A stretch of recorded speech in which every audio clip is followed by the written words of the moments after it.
Now we'll take a look here at Matthew's Gospel and some of its background and theology. So, the earliest ascription of this Gospel of an Aramaic saying traditions, that is a logia, to the Apostle Matthew is again by Papias, again told to us by Eusebius. So I'm just stressing here that it's a 4th century source telling us about a early 2nd century person who's making these claims.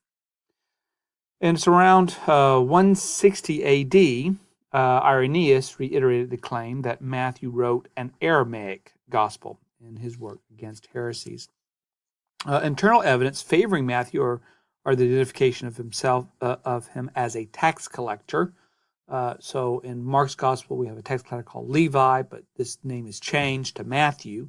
So the question is, who would change that name?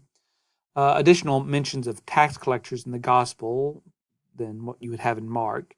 And there does seem to have the author's interest in Roman and Judean coinage. It is also asked, why attribute a gospel to an otherwise unknown apostle when the tendency was to ascribe authorship to more popular apostles? So there would be Gospels of Peter or the Gospel of Paul. Why Matthew, who's basically unknown, may not seem to have much authority. The author's use of Mark's gospel, nearly 90% of it, is one reason several doubt that Mark wrote this gospel. So if Matthew wanted to write a story about Jesus' life, he was an eyewitness of Jesus, whereas Mark wasn't an eyewitness. So why would Matthew, an eyewitness, have to rely upon a non-eyewitness account? But of course, one might be able to say, well, Mark has a written form which is popular, and Matthew wants to utilize that and wants to amend it or embellish it with other information which he had heard and which was not reported to John. So there could be other ways in which someone might respond to why an eyewitness would use a non-eyewitness's account. The audience, they are most likely Jewish Christians who support the Gentile mission. In other words, go out amongst the nations, though probably with an emphasis on law observance, at least law observance as defined by Jesus. So Jesus becomes kind of the master teacher, as it were, helping to understand the Sabbath observance, food laws. They are also in need of legitimizing their separation from non-Christian Jewish synagogues. So one of the interesting things in Matthew's gospel is the use of their synagogue, as if these other people, have their synagogues and we have our synagogues, as if so there are Christian synagogues and non-Christian synagogues.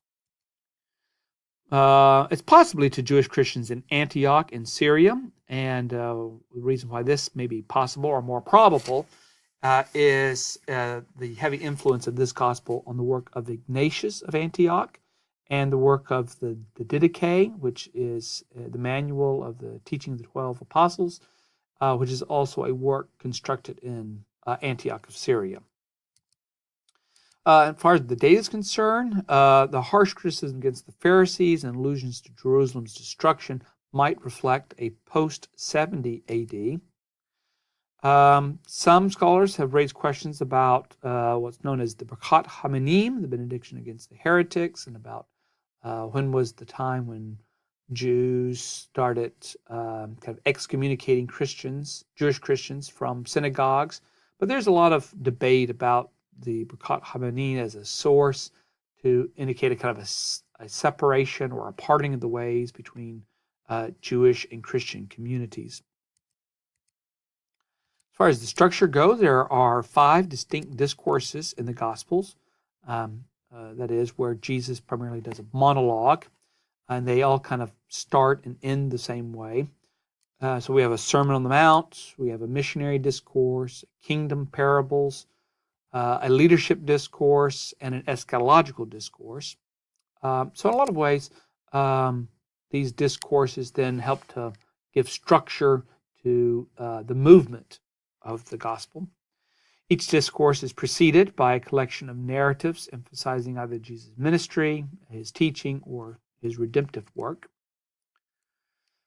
The purpose seems to be to encourage Jewish Christians who are being rejected and ostracized by the dominant Pharisaic Jewish culture by emphasizing the community, that is the ecclesia, church, who have faith in Jesus as the Messianic Son of David and obey his interpretation of God's law, will escape the eschatological judgment coming against Israel and will be rewarded with eternal life in God's kingdom. So it's quite a bit there in terms of its purpose.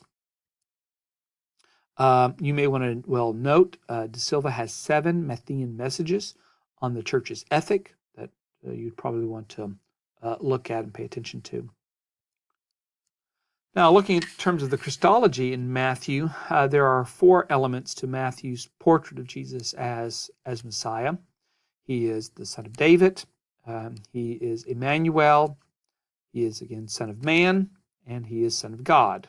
So we've seen when we looked at the Christology in Mark's Gospel how Son of Man and Son of God are used.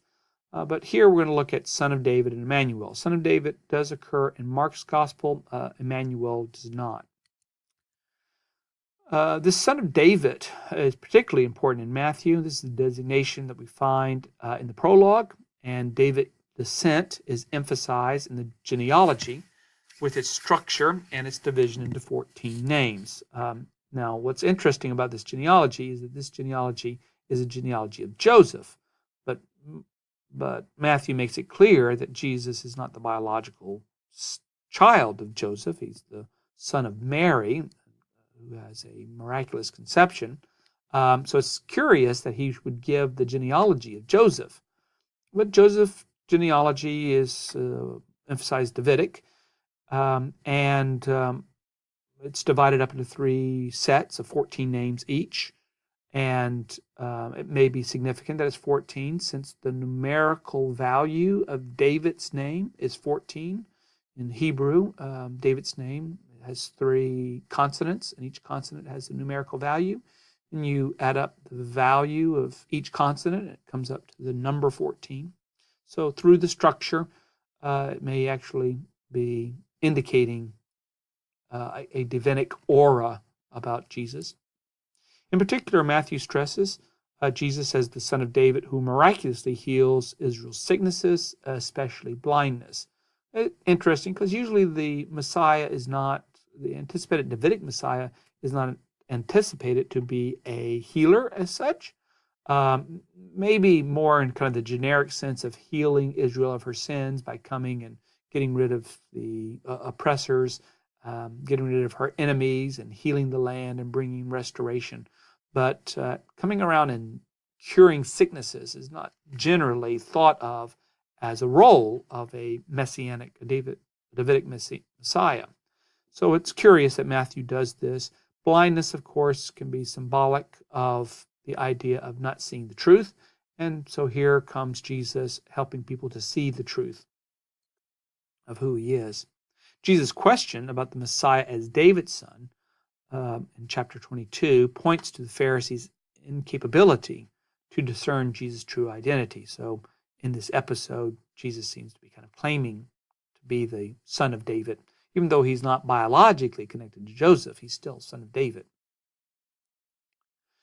Now, the one that is quite distinctive for Matthew when comparing it to Mark is this concept of Emmanuel. Jesus is Emmanuel. Jesus as Emmanuel explains how God is with his people through their efforts to obey him and live in anticipation of God's kingdom. This language, of course, comes from the book of Isaiah, in which there is a prophecy about a child that is going to be born into the royal family, and a name will be given to him, Emmanuel, and this is supposed to be a sign that God is with his people, though they are surrounded by their enemies and are afraid of extinction. Of course, the child was not called Emmanuel, he was called Hezekiah, and so too Jesus was not called Emmanuel. But the whole idea that in Jesus himself is the presence of God. God is with his people through Jesus. The Emmanuel image illustrates Matthew's attempt to focus Old Testament theology in his portrait of Jesus. And since the Emmanuel concept frames Matthew's gospel, so we have it there at the very beginning, and then at the very end, Matthew 28, where Jesus says, "Lo, I am with you always." we're getting a framework of Jesus' story is the new story of God's presence with his people, as Lutz writes. So Emmanuel is a part of this uniquely Matthean Christology to discuss the presence of God through Jesus.